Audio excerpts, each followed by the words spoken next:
Hello అందరికీ. ఈరోజు నేను సింపుల్ అండ్ ఈజీ రెసిపీతో వచ్చాను. అది కూడా మార్నింగ్స్ ఫాస్ట్గా బ్రేక్ఫాస్ట్ చేస్తూ ఉంటాం కదా. సో ఇది కాస్త సింపుల్ అండ్ హెల్దీ అండి. చిన్నపిల్లలకి బాగా హెల్దీ. సో ముందుగానే మనం బియ్యాన్ని నానబెట్టి పెట్టుకోవాలి నైట్ ముందు రోజు. సో ఆ బియ్యాన్ని నేను కడిగేసి మిక్సీ పట్టేసుకున్నాను పిండిలాగా. సో ఇది ఫస్ట్ వాయ, ఇది వచ్చేసి సెకండ్ వాయ. బియ్యము ఉత్త బియ్యమే, అందులో కొంచెం సాల్ట్ వేసి మిక్సీ పట్టుకోండి. ఫస్ట్ వాయలో ఆల్రెడీ ఉప్పు వేసి మిక్సీ పట్టేసుకున్నాను. ఇది వచ్చేసి సెకండ్ వాయ. సెకండ్ వాయలో బాయిల్డ్ పొటాటోస్ యాడ్ చేసుకోండి. సో పిల్లలు కూడా హెల్తీగా ఉంటారు. సో ఇందులోనే పచ్చిమిర్చి వేసుకోండి.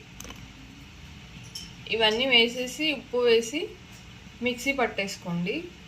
సో నెక్స్ట్ ప్రాసెస్ ఏంటో చూపిస్తాను. సో ఇదన్నమాట టోటల్లీ ఫైనల్గా ఇలా అయ్యింది. సో దీన్ని మనం ఇందులో వేసేసుకుందాం. పిండి మొత్తం కన్సిస్టెన్సీ ఇలా రెడీ అయిపోయింది. ఇప్పుడు ఇందులో జీలకర్ర వేస్తున్నాను. మీరు కావాలంటే ఆనియన్స్ వేసుకోవచ్చు. నేను ఆనియన్స్ వేయట్లేదు, ఎందుకంటే మా పాప తినదు కాబట్టి. జీలకర్ర వేసేసుకొని మిక్స్ చేసేసుకోవాలి. అండ్ ఇక్కడ డీప్ ఫ్రైకి ఆయిల్ కూడా పెట్టేసుకున్నాను అనమాట. చూస్తున్నారు కదా. ఇంకా ఆయిల్ బాగా హీట్ ఎక్కినాక పునుగుల్లాగా వేసేసుకోవడమే. వేసాక చూపిస్తాను.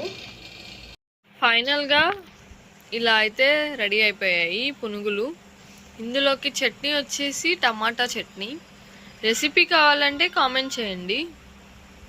వీడియో నచ్చితే లైక్ చేసి సబ్స్క్రైబ్ చేసుకోండి. Bye bye. చెప్పినా మమ్మీ.